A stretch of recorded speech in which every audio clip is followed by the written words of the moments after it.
The rain had started before dawn, that kind of gray, steady drizzle that turned Manhattan into a mirror of itself. Streets gleamed like spilled mercury, and umbrellas floated through the crowd like dark petals. Inside St. Patrick's Cathedral, the air smelled of lilies, wet wool, and quiet money. Elena Walsh sat near the back, 3 pews from the last row, her black coat buttoned all the way to the throat. From where she sat, she could see the casket, sleek mahogany polished to the color of blood, and the widow, Miranda Pierce, sitting in front, head bowed beneath a black veil. Cameras whispered at the doors. Somewhere, a reporter murmured, "The city's kingmaker, gone too soon." Elena's fingers tightened around the small clutch in her lap. Inside, folded 3 times, was the letter that could destroy everything. Or save her. The ink had already begun to fade at the edges. Richard Calloway had died as he had lived, suddenly, without warning, in control of the moment, even as it killed him. A heart attack at 61, on a private jet returning from Zurich. There was a rumor he had been with someone, not his wife. But then, there were always rumors. The choir began a low hymn. The sound rolled through the cathedral like smoke. Elena's throat burned. She kept her gaze fixed on the stained glass window. The Virgin Mary, bathed in shards of blue and gold. It felt ironic, standing in the house of God to mourn a man who had never believed in forgiveness.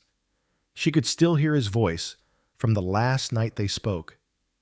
"If anything ever happens to me, you'll know what to do." "Don't say things like that, Richard. Promise me." She never promised. Now he was gone, and she was left with a secret written in legal ink that 71% of Calloway and Pierce holdings belonged to her. Not Miranda, not the board. Her. The sound of heels echoed on marble. Miranda rose to give her eulogy. She looked immaculate, too perfect, almost brittle. Her voice trembled, but her eyes did not. "Richard was a visionary," she said. "He built an empire from nothing. He believed in loyalty, in family, in legacy." The word family caught in Elena's chest like a splinter. She almost laughed. Family. Richard hadn't spent a single Christmas at home in the last 8 years. Most of those Decembers had been with her, in the quiet of his penthouse overlooking Central Park, where he would pour scotch over ice and talk about the world he ruled and the parts of it that frightened him. When the service ended, people began to flow toward the doors. Black suits, murmured condolences, flashes from press cameras. Elena stayed seated, waiting for the crowd to thin. A man in a navy suit approached her quietly. "Elena," he said, "you shouldn't be here." It was Jonathan Myers, Richard's lawyer. His silver hair was damp from the rain, his expression grave but not unkind. "I needed to say goodbye," she replied softly. "You already did," he said, lowering his voice. He made sure of that.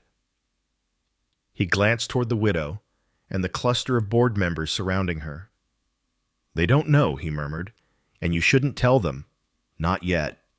Elena looked down at her clutch, her thumb brushing the faint outline of the letter inside. "You mean the shares?" Jonathan gave a short nod. "The will was sealed per his instruction. It'll surface when it's time. Until then, stay quiet." "Quiet," she repeated, the word tasting bitter. "That's what I've been my whole life." He sighed. "You know what Richard wanted?" "Yes," she said. "Control."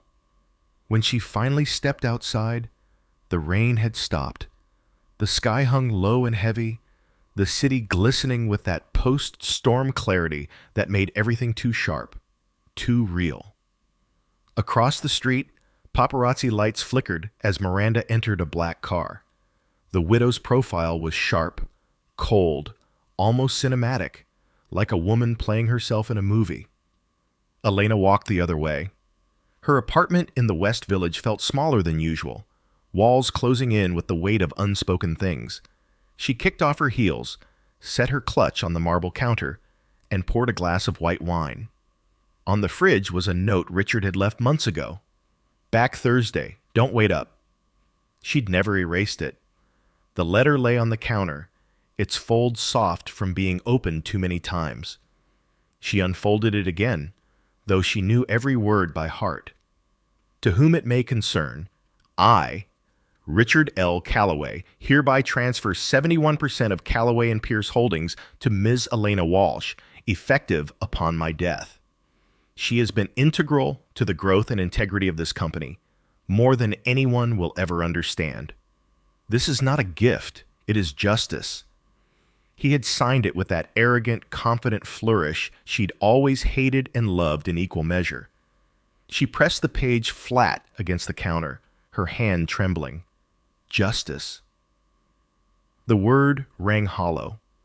What justice was there in being the woman behind closed doors, the secret that could never be named?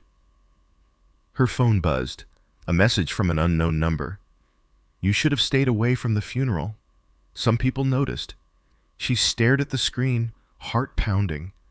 Outside, sirens wailed faintly, distant but constant. The city's lullaby. The funeral had reopened wounds that hadn't healed, only scarred over. She'd spent years building herself into the kind of woman Richard could never ignore. Polished, composed, indispensable. And yet, at the end, she was still invisible. But not anymore. She turned the phone face down, finished the wine, and walked to the window. The city stretched beneath her, alive and indifferent. Somewhere out there, Miranda was already moving the pieces, calling lawyers, charming board members, preparing to claim what wasn't hers.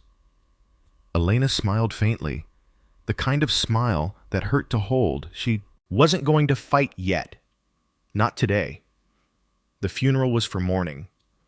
But soon, very soon, there would be another gathering, and that time, it wouldn't be for the dead. It would be for the living and the truth. 3 days after the funeral, the flowers outside Calloway Tower had already begun to wilt. Bouquets wrapped in plastic sagged under cold November drizzle. The golden letters above the lobby doors, Calloway and Pierce Holdings, gleamed against the glass like a crown that no one was yet worthy to wear. Inside, the air buzzed with the hum of ambition, barely disguised as grief. Assistants whispered in hallways, board members slipped in and out of closed rooms, and reporters lingered near the revolving doors, hoping to catch a reaction from Miranda Pierce, the newly widowed queen of the empire. Elena watched from the elevator's mirrored wall as her reflection steadied itself. She had told herself she was only here to pick up her things, her laptop, her files, the framed photo of a charity gala where she had stood just far enough from Richard to look professional. But she knew that wasn't the truth. She wanted to see who was already circling the throne.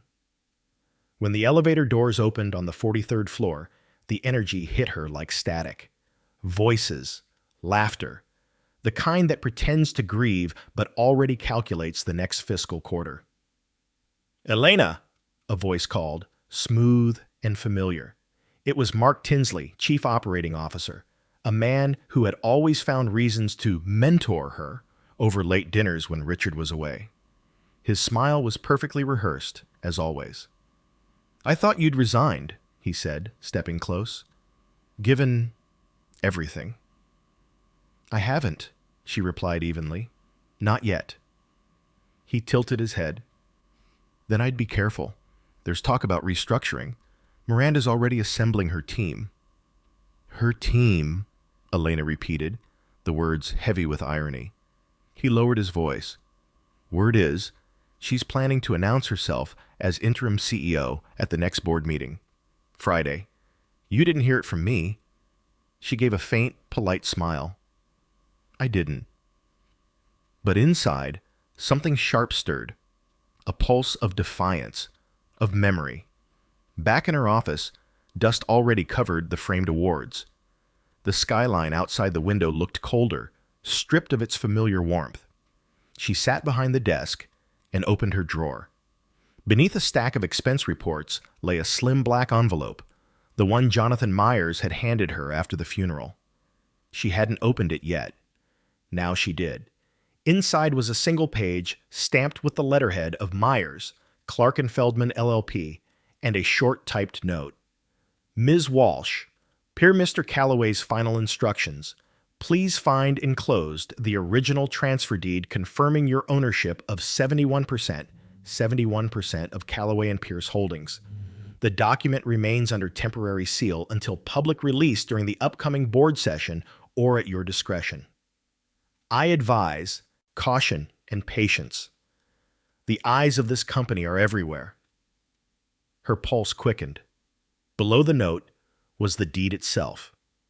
Notarized, signed, binding. Her name printed in black ink beside the word owner. For a moment, the room seemed to tilt. It wasn't the wealth or the power. It was the weight of it, the impossible finality. Richard had done it. He had actually handed her his empire. But why her? In the years they'd shared, the late nights, the fights, the confessions whispered between gilt and glass, she had never truly believed him when he said she mattered more than anyone. He lied to everyone, even himself. So what did this mean? Guilt? Love? Or one last manipulation from beyond the grave?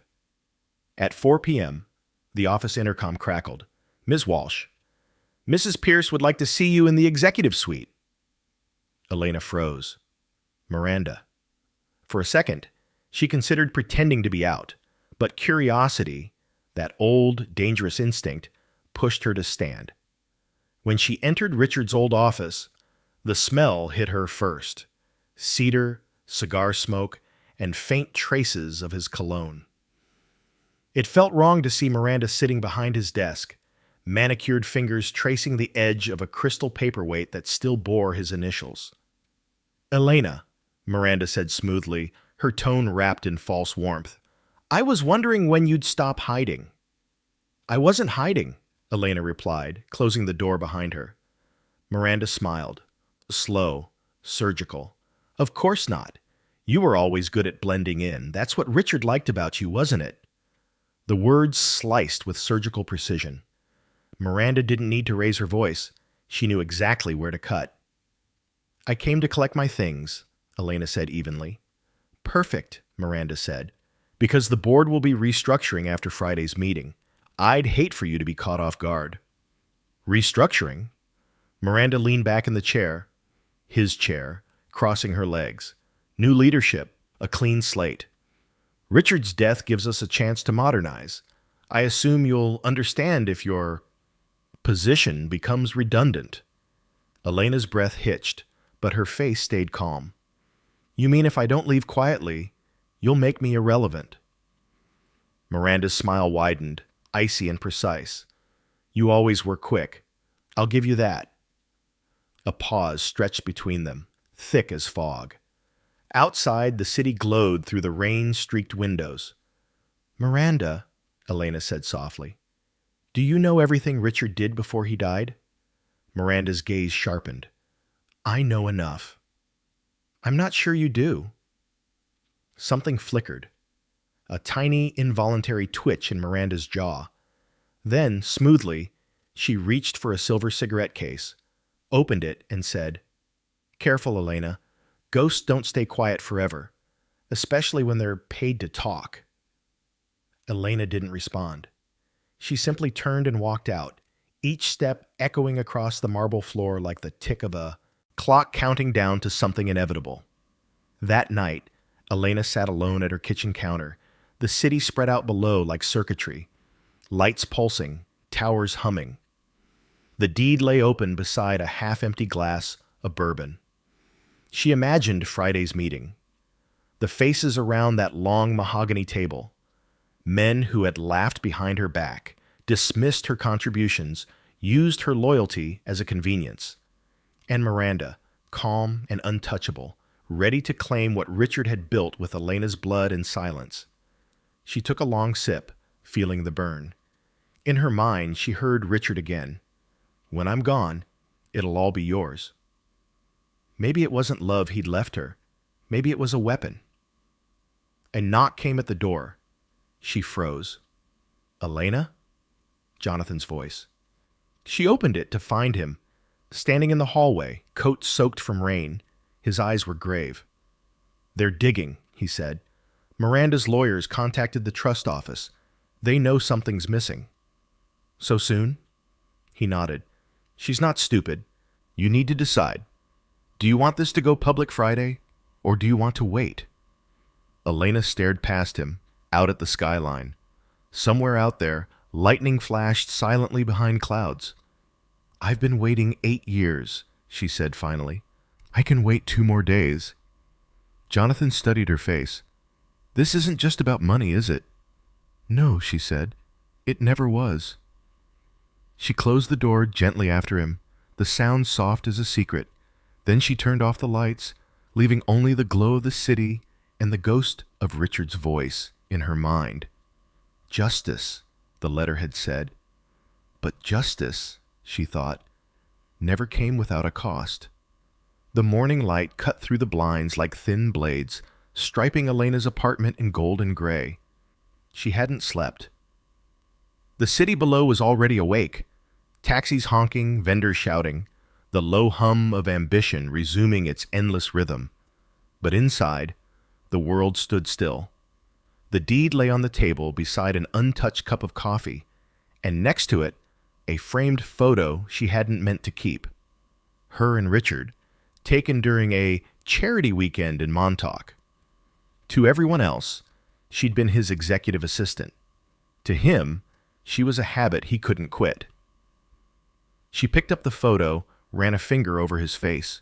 He was laughing. That easy, confident smile that could disarm anyone. She remembered the day clearly. The ocean was cold, the air sharp with salt, and for a brief, impossible moment, she'd believed he might actually love her. Then he took a call, and just like that, the moment dissolved. The phone rang now, jerking her back to the present.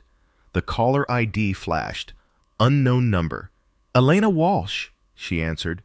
A woman's voice, cool and unfamiliar. You were seen leaving the Calloway Tower last night. The widow isn't pleased. Who is this? Someone who remembers what happens to people who cross Miranda Pierce. The line went dead. Elena exhaled. Slowly. She'd expected this. Intimidation dressed as courtesy. Miranda had inherited Richard's ruthlessness, though none of his subtlety. Still, the threat hit its mark. For a moment, Elena felt the same quiet fear she'd known for years. The fear of being erased, of being the name no one remembered. She poured out the cold coffee, refilled it, and stared at her reflection in the window. Beneath the calm surface of her face, memories began to stir. Soft at first, then sharp and relentless. 5 years earlier. She was 32, restless, brilliant, and invisible. At the time, she'd been a mid-level analyst at Calloway & Pierce, one of dozens of suits buried in spreadsheets and projections, too young to matter, too smart to be noticed. Until he noticed. Richard Calloway had walked into her office one evening as the rest of the floor emptied out. He'd looked at her computer screen, then at her. You caught a discrepancy no one else saw, he said. I'm paid to. He'd smiled. No, you're paid to follow orders. Catching what others miss? That's something different. That night, he'd taken her to dinner to discuss opportunities. He'd talked about strategy, markets, philosophy, and when the check came, he'd slid it toward her with a half smile. Consider this a business investment, he'd said. That was the beginning. The affair wasn't passionate in the cinematic sense. It was something colder, hungrier. They met in hotel rooms under fake names, in his penthouse after late meetings, in corners of conferences where eyes pretended not to see. At first, she told herself it was transactional. He needed her mind. She needed his power. But every lie she told herself built another brick in the cage she didn't yet realize she was inside. She remembered one night in particular, a winter storm raging outside, the city white and silent. He'd been pacing near the window, drink in hand, frustrated over the board's resistance to a merger. "They think I'm getting old," he'd muttered. "You built this company from nothing," she'd said. "They'll follow." He turned then, eyes sharp. "They'll follow you one day if you stop hiding behind me. Don't romanticize me, Richard. I'm not." He paused, watching her. "You're the only one who tells me the truth. That's worth more than loyalty." And then, for the first time, he kissed her like he meant it, not out of habit, not out of ownership, but something almost tender. It had terrified her more than any cruelty could have. The memory faded as the city's noise seeped back in. Elena pressed her hands to her temples. There had been tenderness, yes, but there had also been cruelty, manipulation, control. Richard had built her confidence and dismantled it in the same breath. He once told her, "You're a secret weapon, Elena, never the face, always the force." Now she wondered if that had been prophecy or curse. Her phone buzzed again. This time a text from Jonathan Myers. "Need to meet. Discrepancy in the will. Call me before noon." Discrepancy. The word clawed at her nerves. She grabbed her coat and hurried out. Jonathan's office overlooked the East River, a clean, minimalist space filled with soft jazz and the scent of old books. He looked tired, his tie loosened, a folder open on the desk. "There's a problem," he said as soon as she sat. "The sealed file Richard left. Someone tried to access it this morning, from within the company network." "Miranda," she said, "most likely. But that's not all. There's a second codicil, an addendum Richard filed privately 6 months ago. It references alternative succession terms." Elena frowned. "Meaning?" "We don't know yet. It's encrypted. I only saw a line from the legal summary. In case of premature death under questionable circumstances." Her breath caught. "Questionable circumstances?" Jonathan nodded grimly. "The coroner ruled a heart attack. But if Richard suspected foul play, this document could change everything, legally and financially." She sat back, cold spreading through her chest. Richard had enemies. He'd made a career out of creating them. But to consider that someone might have helped him die, that was a shadow she hadn't been ready to face. "Do you think, Miranda—" He raised a hand. "Don't say it. Not yet. But be careful. If she learns what you hold, she'll come for it, and she'll come for you." That evening, Elena returned home just as dusk swallowed the skyline. The air smelled of rain again. She stood at the window, phone in hand, staring at the glowing lights of the city. Miranda Pierce. Elegant. Calculating. The woman who had everything. The name, the legacy, the sympathy of the public. And yet, Richard had chosen Elena, in his final act, to inherit what truly mattered. Was it love, revenge, or both? She opened her laptop, pulled up old encrypted emails Richard had once sent her, the ones she'd never deleted. He used to write late at night, words laced with exhaustion and regret. "You think I'm a monster. Maybe I am. But you see the monster and stay anyway. That's power, Elena." And another, months later. "If I die, don't let them bury you with me." Her eyes burned. She closed the laptop and leaned back, the hum of the city filling the silence. For years, she had been the shadow in Richard Calloway's story. Unseen, unnamed, indispensable. But shadows, she realized, were only dangerous when light tried to expose them. Now, the light was coming. Friday's board meeting loomed like a storm, and when it hit, the world would finally see the mistress they had chosen to forget. Not a secret, not a weapon, the owner. The morning of the board meeting dawned clear and cold. the kind of blue winter sky New Yorkers like to pretend meant something hopeful.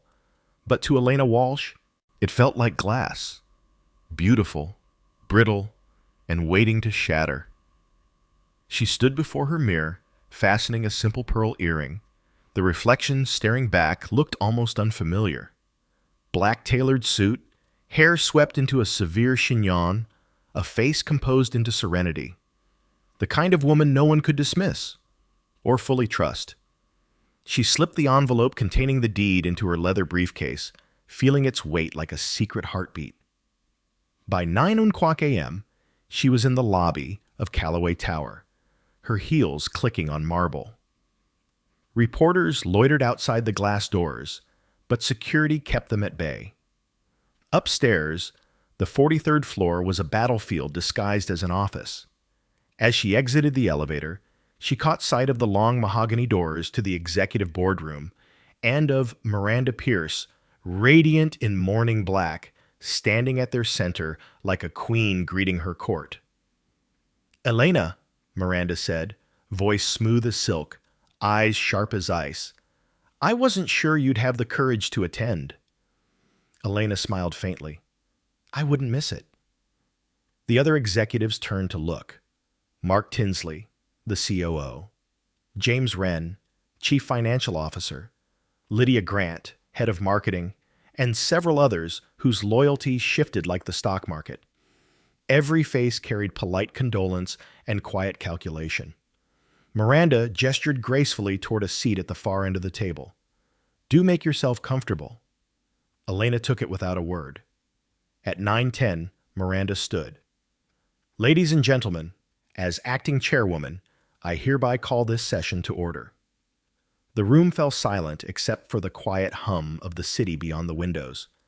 Skyscrapers reflected in skyscrapers, each one built on ambition and secrets. Miranda began with the formalities: condolences, commitments, projections for the quarter. Her voice carried the smooth authority of someone born to command, though everyone knew she'd inherited that authority by marriage, not merit. Then came the pivot. "As you all know," she continued, "Richard's passing left a temporary gap in leadership. To ensure stability, I propose to assume the position of interim CEO until the board can vote on a permanent successor." Murmurs rippled across the table. Mark nodded approvingly. Lydia scribbled notes, pretending neutrality. Only Elena sat still. Miranda's eyes flicked toward her. "Of course," she added. "I trust there will be no objections." It wasn't a question, but Elena raised her head anyway. "That depends," she said. Miranda's lips curved in a polite, warning smile. "On what, dear?" "On whether the board intends to honor the full contents of Mr. Calloway's estate before appointing anyone to his chair." A pause. The air seemed to tighten. James Wren cleared his throat. "Ms. Walsh, with respect, the estate's details are private matters, handled separately from corporate governance." Elena met his gaze. "Are they?" Mark leaned forward, smirking. "This isn't your arena, Elena. We're talking about succession, not secretarial notes." A faint, restrained laugh spread around the table. Miranda didn't stop it. Elena let the mockery hang for a moment, then spoke quietly. "Interesting, because as far as I recall, the company charter defines majority ownership as the ultimate determinant of succession authority." The laughter died. Miranda's hand tightened slightly on her pen.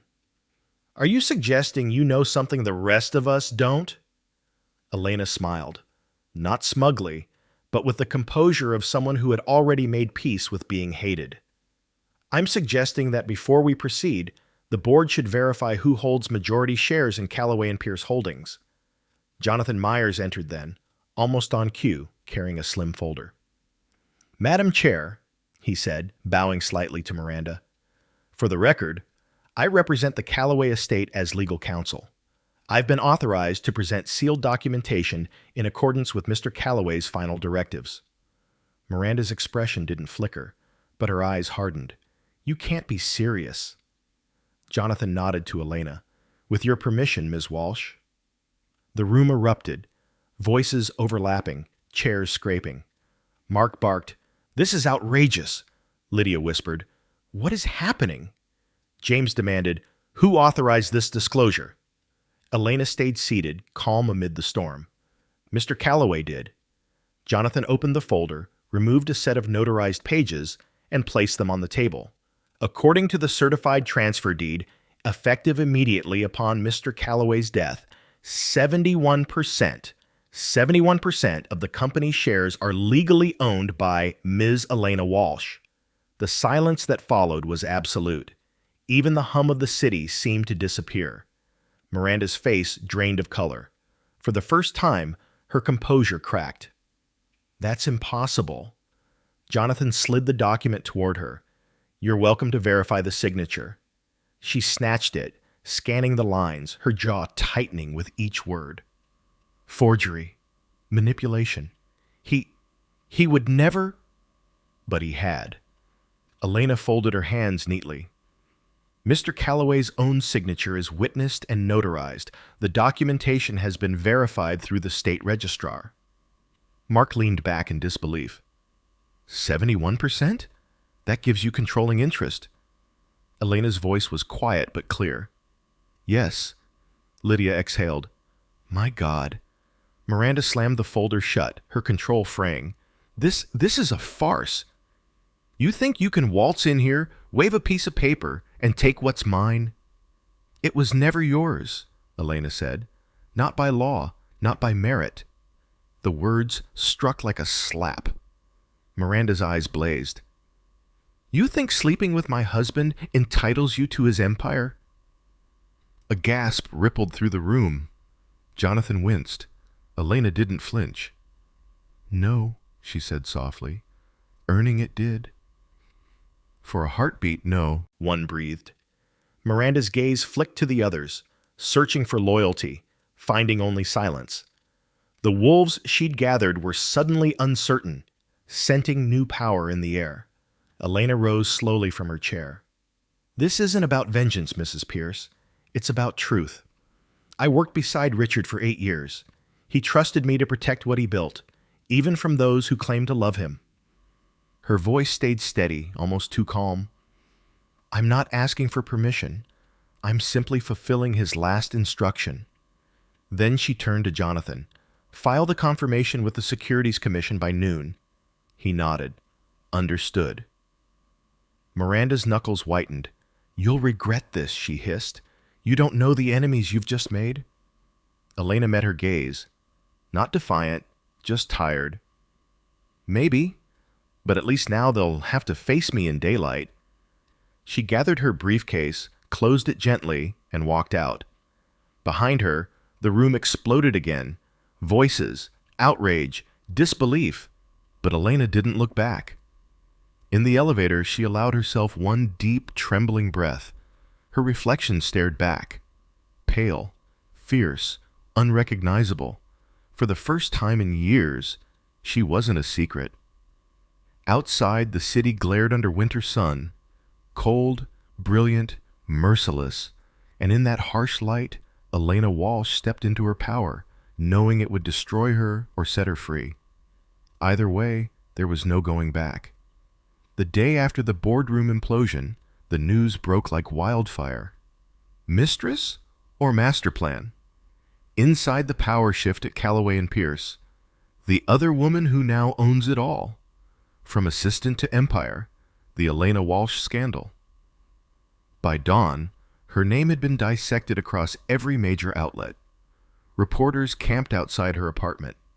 Paparazzi lenses glinted from across the street. Her inbox overflowed with messages. Some congratulatory, most venomous. Elena sat at her kitchen counter, barefoot, coffee going cold. The city outside felt louder than usual, the chaos of traffic echoing her thoughts. Her phone buzzed again. A text from Jonathan Myers. Damage control underway. Miranda's filing for injunction. Don't speak to the press. Meet me at the office by noon. Bring the envelope. She looked at the black leather briefcase on the counter. Inside was the original transfer deed, now infamous. But that wasn't the envelope Jonathan meant. He was referring to the one Richard's lawyer had given her months before the funeral, the one she'd never dared to open. It lay buried in a box beneath her bed, sealed in red wax with his initials, RLC. For weeks, she'd convinced herself it was nothing. A letter, perhaps. A farewell. But now, after the chaos of yesterday, after Miranda's fury and the board's silence, she knew it was something else. Something that could either justify everything or ruin her completely. She hesitated, then slid the envelope into her briefcase. By the time she reached Myers, Clark, and Feldman LLP, Jonathan was pacing in his glass-walled office, sleeves rolled up, tie loosened. He looked like he hadn't slept. "Elena," he said, shutting the door behind her, "you've officially started a war." "I noticed," she replied, setting down her bag. "Miranda's lawyers filed an emergency motion claiming your ownership is the result of emotional coercion and improper influence." Elena let out a humorless laugh. "She's calling it seduction by spreadsheet?" Jonathan didn't smile. "They're painting you as the manipulative mistress who trapped a dying man into rewriting his will. The tabloids are eating it up. You're being crucified in the court of public opinion." "Good," she said. "It'll distract them from what really matters." Jonathan frowned. "Which is?" She opened her briefcase, revealing the red wax-sealed envelope. "This." He stared. "Is that—" "Yes. Richard left it with me months before he died. I don't know what's inside, but I think it's time we found out." He hesitated. "If it's what I think it is, once we open it, there's no going back." "There's no back left to go to," Elena said quietly. Jonathan nodded, then reached for a letter opener. The wax cracked softly, the sound like the breaking of a spell. Inside was a single folded letter and a smaller envelope labeled Codicil 2, Confidential. Jonathan unfolded the letter first and began to read aloud. "Elena, if you're reading this, it means I am dead, and Miranda has done exactly what I expected her to do, turn my company into a playground for vanity and vengeance. I know you never wanted my legacy. You wanted to build your own. But you were the only one who ever saw the truth behind the numbers, the rot beneath the marble. That's why the company must be yours, because you understand both its brilliance and its corruption. The envelope marked Codicil 2 contains documents that will destroy everything if revealed, including me. Use it only if they force your hand. It's proof of what I've done to keep this empire standing. Proof of the people I've paid, the accounts I've hidden, the blood that bought the marble. If you expose it, they'll call you ruthless. If you hide it, they'll call you weak. Either way, they'll never understand you. But I will. Do with it what I never could. Be free. Richard. The words hit like a physical blow. Elena gripped the edge of the desk, staring at the signature at the bottom. His bold, unmistakable scrawl. Jonathan unfolded the second envelope. Inside was a USB drive and a thin sheaf of papers stamped Classified. Internal Audit. He scanned a few lines, then froze. Jesus Christ. What? These are offshore accounts, shell companies, payments to political committees, even to regulators. This is a map of every illegal transaction Richard ever buried. Elena felt her stomach drop. He left me evidence of his own crimes. Jonathan nodded grimly. Evidence that ties the entire board to years of fraud. If this ever gets out, Calloway and Pierce collapses. Overnight, the room felt smaller, the air thick. Elena stared at the drive. It gleamed under the fluorescent light, unassuming and lethal. He wanted me to use it as leverage. Or protection, Jonathan said, but either way, it's a loaded gun. That night, Elena couldn't sleep. She sat on her balcony, the USB drive on the table beside her, the city stretching out like a glittering lie. The news cycle hadn't slowed. Every channel, every feed, every gossip site had turned her into a symbol. The ambitious seductress who had stolen an empire from a grieving widow. Hashtags trended, interviews aired, her name turned into a brand for scandal. She tried to ignore it. But deep down, a darker thought pulsed. Maybe I deserve this. For 8 years, she had been Richard's accomplice, not just in love, but in silence.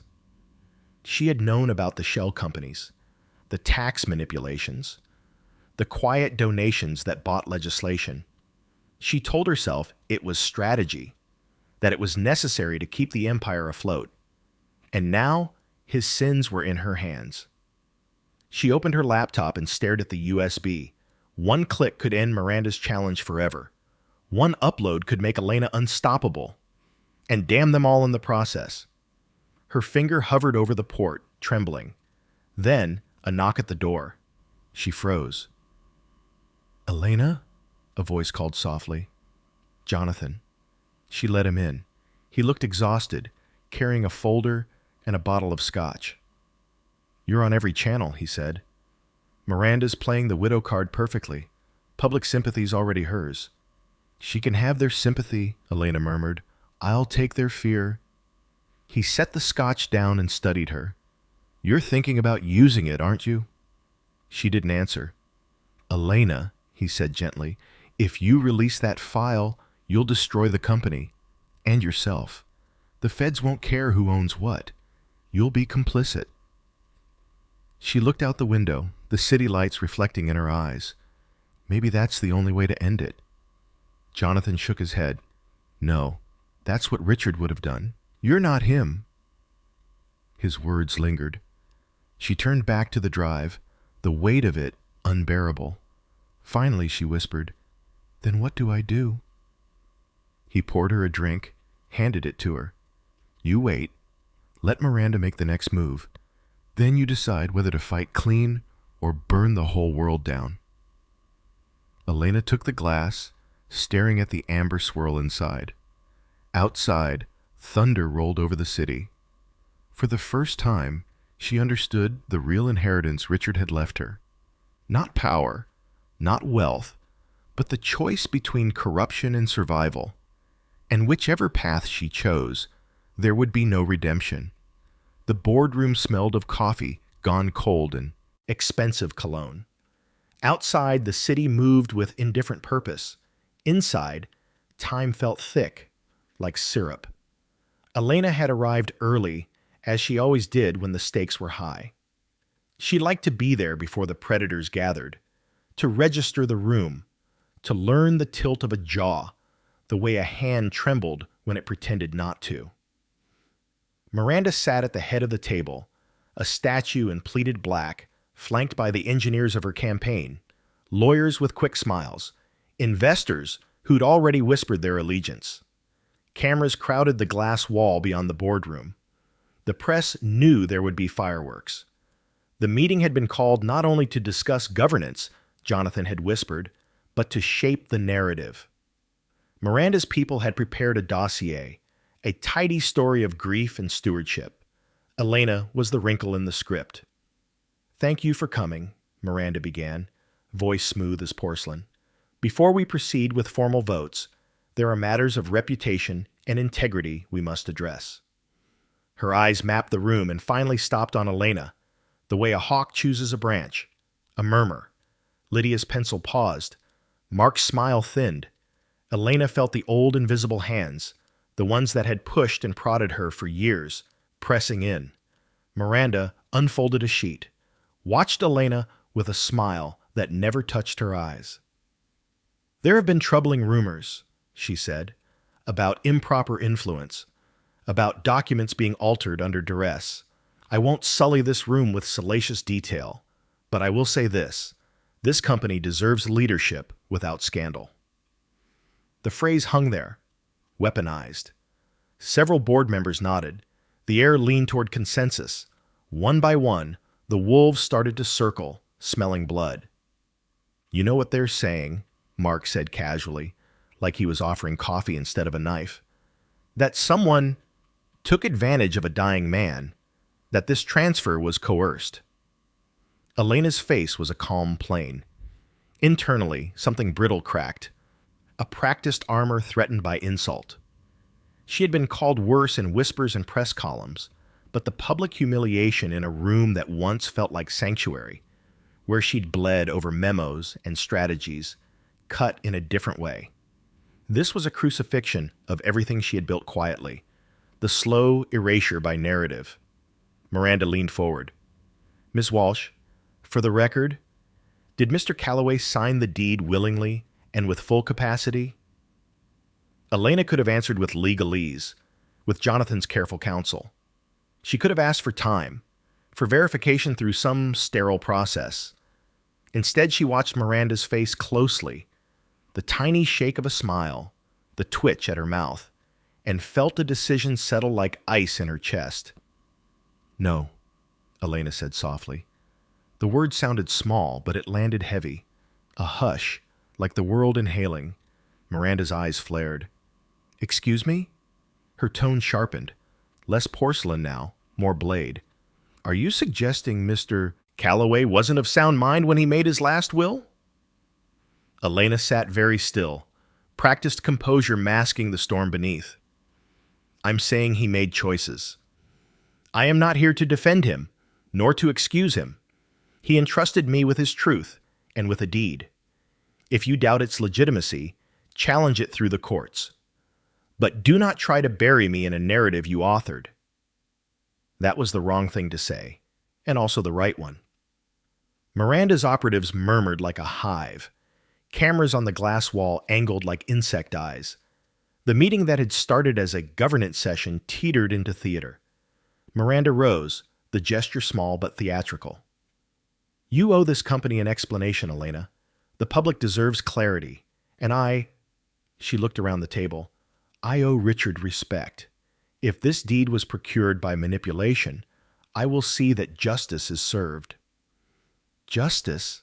Elena echoed. The word turned in her mouth until it was both bitter and precise. "Justice," she said, "also means adhering to documented proof, not rumor." There was a small, cruel laugh from the far side of the table. "So now she plays the martyr," someone whispered. Elena's hands were folded on the table. Her fingers brushed the leather of the briefcase beneath her, a meaningless, secret comfort. She thought of the red waxed envelope on her kitchen counter, of Jonathan's tired face, of the USB that pulsed like a coal. She thought of the nights she had spent soldering spreadsheets into safety nets and the quiet pride of being right while they mocked. She had stayed silent through whispers, because silence kept her alive. Now silence felt like cowardice. Miranda's voice softened in a way designed to kill. "He was my husband," she said. "You were his—" The word hung like contempt.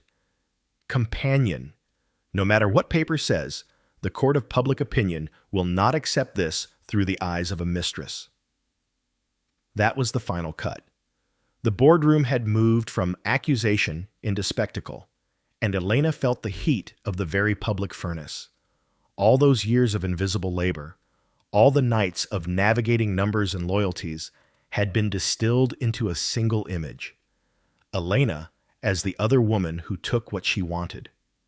She could have stayed. She could have let them smear her while the cameras ate. Instead, something old and fierce unclipped inside her. A humiliation, repeated enough times, hardens into resolve. She pushed the chair back with a quiet scrape and stood. The room turned. Even Miranda seemed to notice the momentum that rose like a physical wind. Elena opened her briefcase. The sound of zipper against leather in a room full of whispers was louder than she expected. The deed, an emblem of his last will, glinted in the overhead light.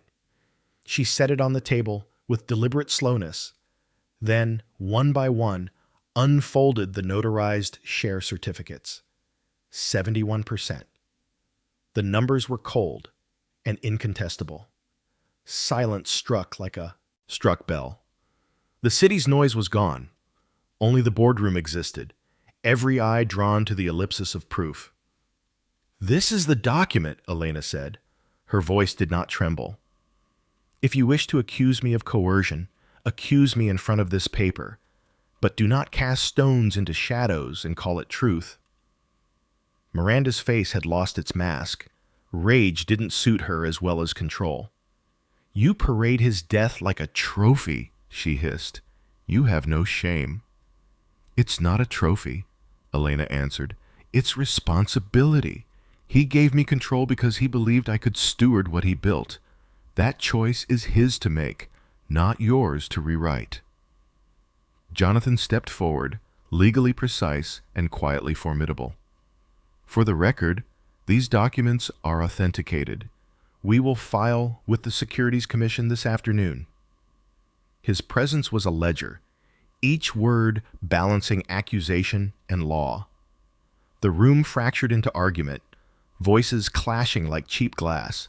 Some threatened litigation, others whispered of corporate coup. Miranda's allies rallied, teeth bared. Mark's face was a study in panic cool. Lydia's notes were frantic scribbles. Cameras found their faces and amplified them. Elena felt the pressure of the moment like a tide, dragging her towards something irreversible. People called her names. The press outside invented worse. But under the slurs, there was a strange clarity. This was the first time the truth had been placed where it could not be denied. When the meeting broke, it did so like a storm. Hurried exits, slammed doors, the flutter of petitions and PR strategy. Outside, the lights on the street seemed softer, unaware of the small, brutal wars fought in glass rooms. Elena walked out with the weight of the certificates in her bag and the lighter, sharper weight of being seen. She had crossed a line. The wolves would now show their teeth openly. For the first time, she did not flinch. She stepped into the corridor and felt the cold of the building's air conditioning cut across her skin. Refreshing, like baptism. Somewhere behind her, Miranda shouted something that was likely to become a headline. Elena did not look back. As she rode the elevator down, she touched the pendant at her throat. An ordinary thing, a compass-like charm she had worn since her 20s, and for a moment allowed herself to think of paths, of a long, crooked road she had chosen not for convenience, but because some truths, once revealed, cannot be returned to shadow. Below, the city waited, indifferent, noisy, and eager. Elena descended into it, not as a shadow, but as a woman who had finally stepped into the light and would not be burned by it. Night hung heavy over Manhattan, dense and metallic. From her penthouse window, Elena Walsh watched the city flicker like a battlefield seen from afar. Cold sparks against the dark.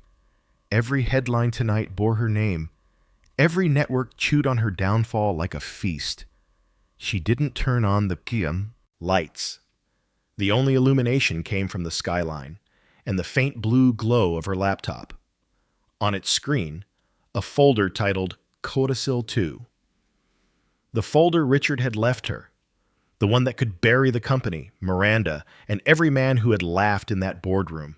She hovered over the files, financial ledgers, offshore accounts, audio recordings. It was everything Jonathan had warned her never to open, everything she'd told herself she wouldn't need. And yet, here she was. Her phone buzzed. Another message from Jonathan. "Miranda went on CNBC. She's calling you a blackmailer. She's demanding federal investigation. Be ready. The SEC will come knocking by morning." Elena closed her eyes. Outside, sirens wailed far below, echoing like fate. It was time. The knock came at 10 p.m. Jonathan entered without waiting to be invited. His hair was disheveled, his suit rumpled, exhaustion carved into every line of his face. He held a stack of folders in one hand, a bottle of scotch in the other. "She's weaponizing the narrative, Sab," he said as soon as he walked in. "Half the board's defected. She's claiming you coerced Richard and used insider information to secure control." "I didn't," Elena said. "I know that," Jonathan replied, pouring 2 glasses. "But the truth isn't what wins in this city. Perception does. She took the glass but didn't drink. They'll try to strip my ownership. They'll try everything.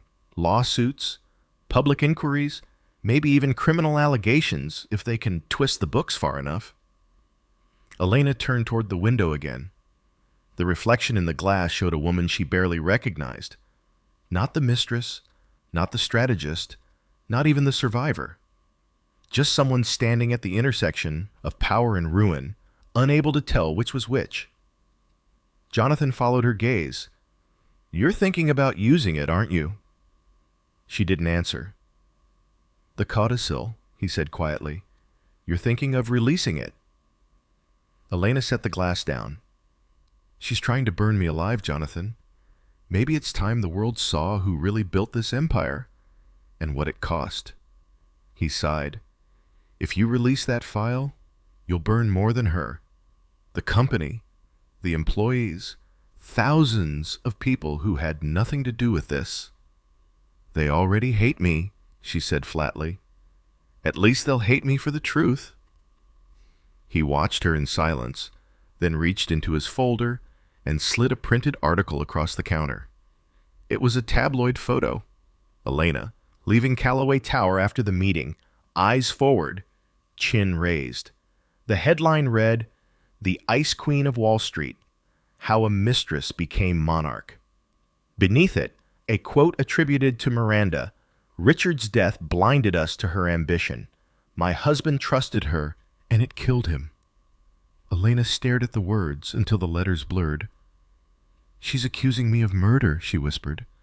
Jonathan nodded grimly. "She's implying it, yes, and people will believe it. She's the grieving widow. You're the perfect villain." Something shifted behind Elena's eyes. Not fear, not despair, but the quiet, dangerous calm that comes when a person realizes there's nothing left to lose.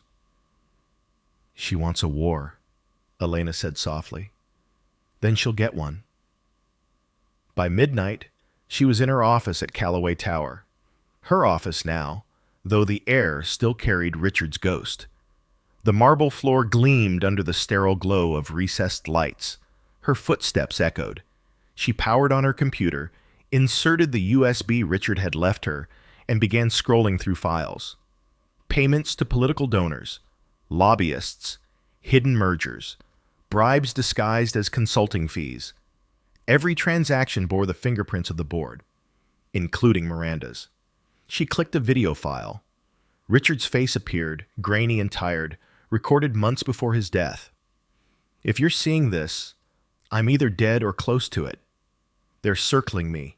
Elena, Miranda, the board, they all want me gone before I can pull the audit. You're the only one I trust. Don't let them rewrite the story. If I die, it wasn't an accident." Her hands trembled. The date on the recording, 6 days before his supposed heart attack. Elena leaned back, her pulse hammering. Not an accident. The implications snapped into focus. The secret codicil, the rushed cremation, Miranda's immediate move to control the board.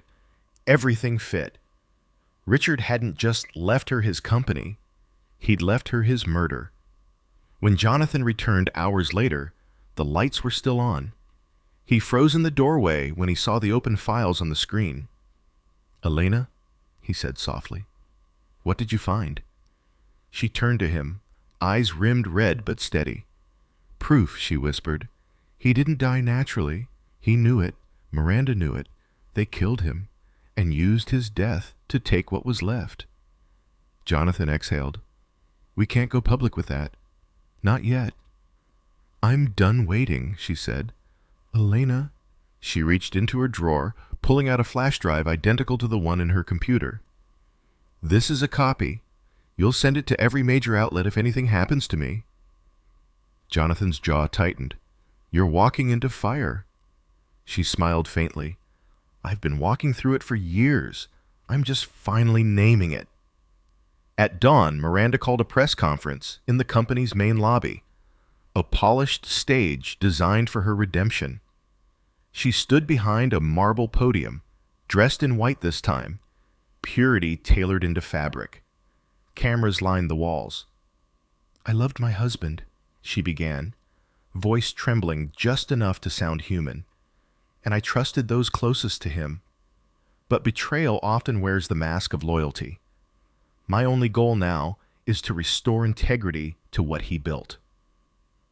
Then she looked directly at Elena, who stood at the back of the crowd, flanked by Jonathan and two journalists she'd invited personally. "Even if it means exposing corruption, wherever it hides." Elena stepped forward. "Then let's start with you." A gasp rippled through the room. Jonathan handed one of the reporters a sealed envelope. Inside, a printout of the audit, Richard's recorded message, and documentation of Miranda's offshore accounts. The cameras turned. The press murmured. Miranda's expression didn't falter, but her hands gripped the podium hard enough to whiten her knuckles. "Elena, this is slander," she hissed. "No," Elena said calmly, voice carrying across the marble atrium. "This is your husband's voice. You can explain it to the authorities." The recording began to play through a journalist's phone speaker. Richard's tired voice filling the room, damning and human. "If I die, it wasn't an accident." Chaos followed. Reporters shouted. Cameras flashed. Miranda's mask shattered, her practiced composure dissolving into fury. And in that moment, the noise, the disbelief, the storm of truth, Elena didn't feel victory, only release. Because Richard had been right about one thing. None of them would ever understand her, but they would remember her. The reckoning had come, and it wasn't over yet. The morning after the press conference, New York felt eerily silent, as if the city itself had paused to catch its breath. The headlines screamed from every corner. The CEO's secret. Richard Calloway's mistress exposes murder plot.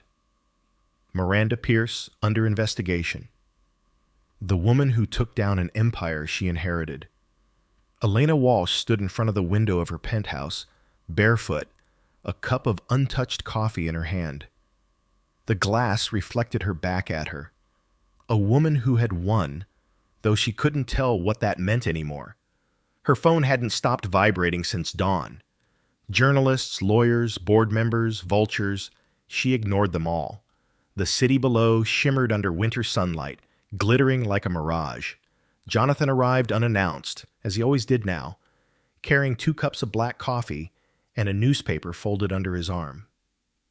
He looked older than he had 2 weeks ago, as though time itself had aged him to match the exhaustion in his eyes. "They arrested her," he said quietly.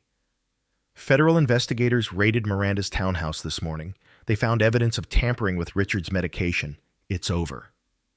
Elena didn't move. "Over," she repeated softly, like she was testing the word for meaning. Jonathan set the newspaper on the table. The front page bore a picture of Miranda, handcuffed, head down, surrounded by agents in dark suits. The caption read, "Widow or conspirator?" Elena's hand trembled slightly. She placed her cup down before it could spill. "Richard's dead. Miranda's in prison. The board hates me. And the company's stock just fell 22% overnight." Jonathan hesitated. "You saved it. From corruption. The truth matters." She gave a faint, bitter smile. Truth doesn't rebuild what power destroys. He watched her in silence, knowing there was nothing to say that wouldn't sound hollow. By noon, she was at Calloway Tower again. The building felt different now. Not hostile, but hollow. Security guards nodded as she entered. Reporters waited across the street, shouting her name, but none dared cross the barricade. Inside the lobby, the marble floor reflected her silhouette like a ghost walking on water. The boardroom was empty when she entered. The long mahogany table still bore faint scratches from the chaos of the last meeting.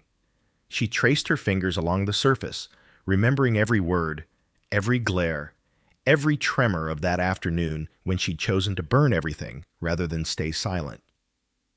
She opened her briefcase and pulled out a single document. Her resignation letter, signed, sealed, written in the quiet hours between exhaustion and clarity. The company was legally hers. She could run it, rule it, shape it into something clean. But she knew she never would. Power had eaten everyone who touched it. Richard, Miranda, and if she stayed, it would eat her too. That evening, she stood in Richard's old office.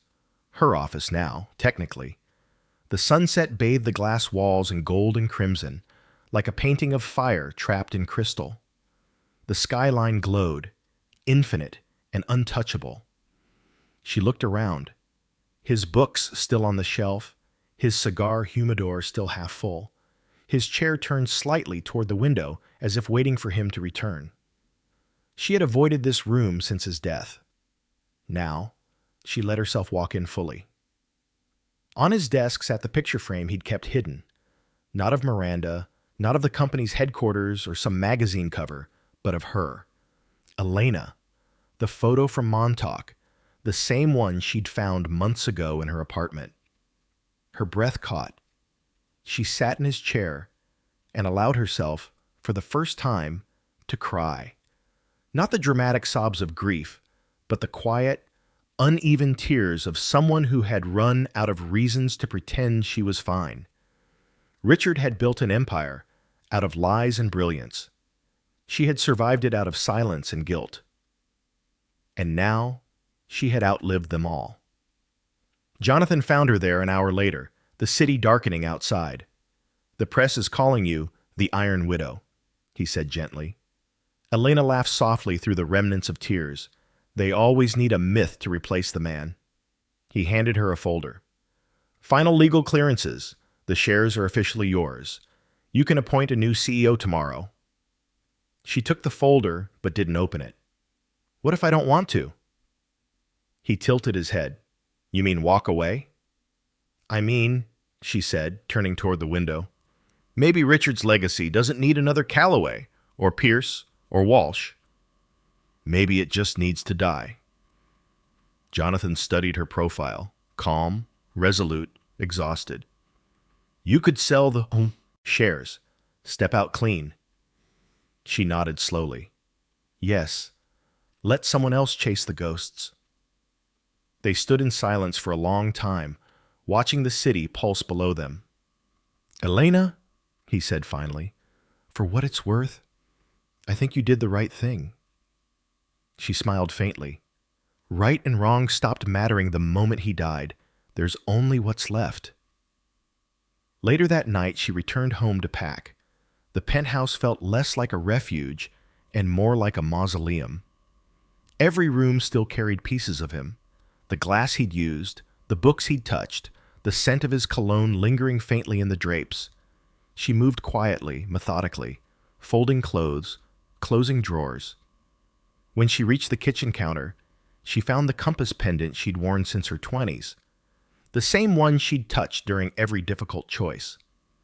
She slipped it off her neck and placed it beside the resignation letter, a parting gesture to the life she'd built and lost within the same city skyline.